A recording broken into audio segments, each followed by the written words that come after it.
Alex here, and this is Mailbox Money. Let's talk about those passive cash flows.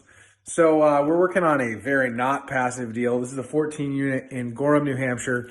Very far away from everything. Pretty cheap market, but an amazing vacation rental market, which is why we bought it. And what we found is that the previous owner just put Band-Aids on everything, kind of like my forehead. And there's a lot of stuff that we could do to add a tremendous amount of value. Every time that they had something start to get a little worn out, they either didn't fix it or they covered it up. Things like this hardwood floor, you can see how it's all worn out here. And it's not easy to fix that.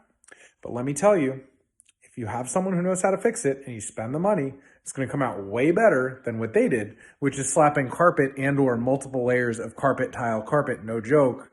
We had 3 layers of tile with carpet on top of it in one unit. When you get under all of that and you refinish the hardwood floors, you have a unit that is way better than normal for the market.